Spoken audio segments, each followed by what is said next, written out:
Hi English students, this is Miss Newman, and I need us to cover the Hamlet essay at this point. I want to make sure that you have watched the entire film for Hamlet because I am about to plot spoil the ending. Some of these topics will plot spoil how Hamlet ends. So if you've not finished the film, pause this video and finish the film first. Now that you've finished the film, all of you that are remaining, let's go over this topic sheet. This type of essay argues a point of view about Hamlet, utilizing quotes and summaries of scenes as evidence. So your evidence for this paper will come solely from the Hamlet play. There is a difference in quoting drama compared to prose or poetry.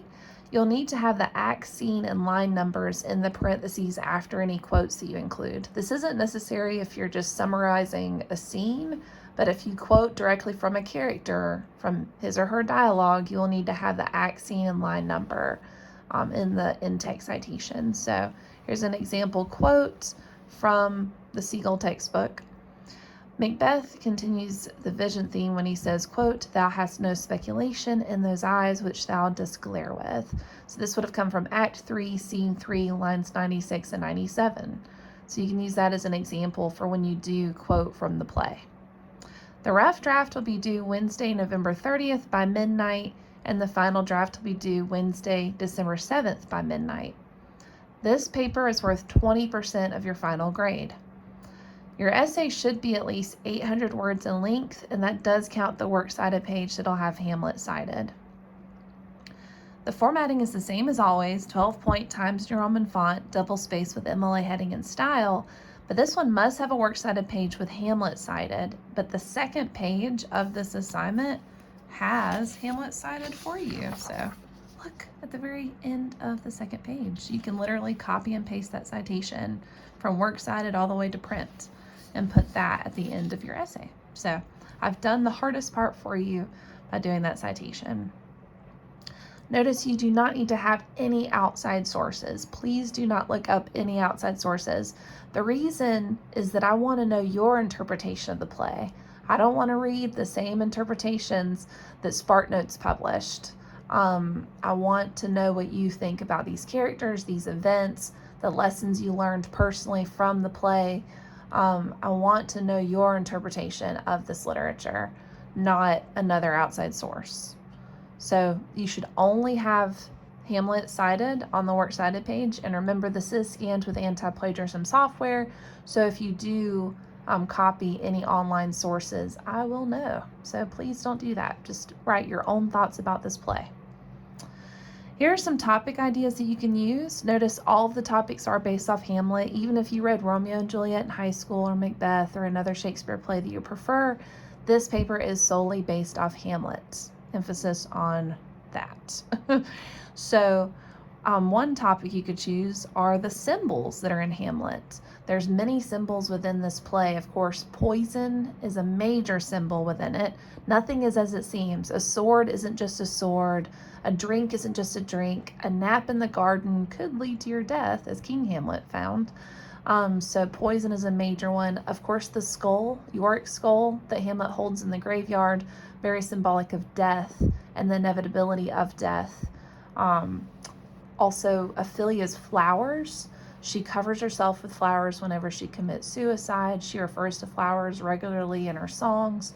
Flowers are typically symbolic of love, but notice we also put flowers on a grave. So with Ophelia, we have a symbol that is symbolic of both love and death.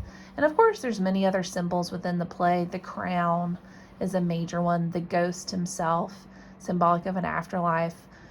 So there's so many other symbols within the play, but I just wanted to give you some examples to work with as well. What is the conflict in Hamlet? Of course, there's plenty of external conflict, Fortinbras, and then Laertes against Hamlet, the conflict between Ophelia and her own father because he demands that she cannot see Hamlet. But then there's also internal conflict. Hamlet as a character is very conflicted. He wants to get revenge for his father's murder, but he does not want to do it too hastily. He doesn't want to make mistakes. He wants to make sure that the king is actually guilty. Notice he has the play within the play to make sure that the king is guilty. So he is a very conflicted character, and that's something you can delve into in your essay. You could choose a character in Hamlet and point out the character's motivation, what drives the character to action. So, of course, Hamlet's motivation is directly linked to his revenge plot. Ophelia's motivation is typically based off love, her love for her father, her brother, and Hamlet. So, and of course, depending on your character you choose, it'll change the motivation. For instance, King Claudius is motivated by his own ambition. Also lust. He does lust after Gertrude.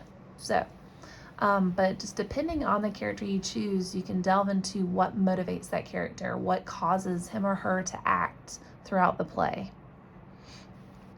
There are several themes within Hamlet. You could pick one theme and point out how that theme drives the plot of the play. Depending on which theme you choose, that would exactly show which characters you're going to cover. Of course, ambition is a major theme, and characters are driven by it. Revenge is a major theme. It turns out not only Hamlet needing revenge, but Laertes as well. He creates a foil by killing Polonius, because now Laertes has to revenge his own father's murder, just like Hamlet has to revenge his father's murder. So that topic can take many forms, but just to give you a couple of examples. Ophelia's character changes throughout the play. Describe how the Ophelia the audience meets at the beginning of the play is much different than the one in the play's conclusion. What changes her? So Ophelia is a very tragic character. She's an example of something called the fallen woman. The fallen woman was a trope that a lot of authors use to show what could happen if a woman lost her virginity before marriage. Ophelia did lose her virginity to Hamlet, and then there's awful consequences that come from that. She loved someone that was unable to really focus on her. Of course, the revenge plot changes everything, and obviously when Hamlet murders Polonius, that changed her drastically as a character. She literally loses her mind, whereas Hamlet acted insane, Ophelia actually became insane. And of course there's the suicide for her. So but she's a character that is such a tragic character, and a lot of the essays I've read about her have been very interesting and well written. So that's an easy topic to choose if you're interested in Ophelia. There are characters that experience similar situations in Hamlet. Pick 3 characters and point out their similarities and their differences. One of the topics that I've seen with this one that have been very interesting is the mourning of a father's death. So of course Hamlet mourns King Hamlet, and then Laertes and Ophelia mourn Polonius, but in different ways. It changes all of their characters, but they're changed in different ways. So that's an interesting one to take with that topic. But of course, if you have your own idea, definitely go for it. All right. So the rest of this is the same as always. You'll have 10 points off every day late, and all of your final drafts will be graded using that same grading rubric that I've used for the other essays, and will be scanned with anti-plagiarism software. And I've got a spot for you to write out some ideas in the brainstorming and outlining space. So if you have any questions, please let me know. I know this play is not an easy one. It's written in Shakespearean English, so it's not modern English by any means, but know that I'm here to help you with this essay, and then also the Writing Center tutors would be happy to guide you through it as well. So please let me know if you have any questions, and I hope you have a great day. Thanks. Bye.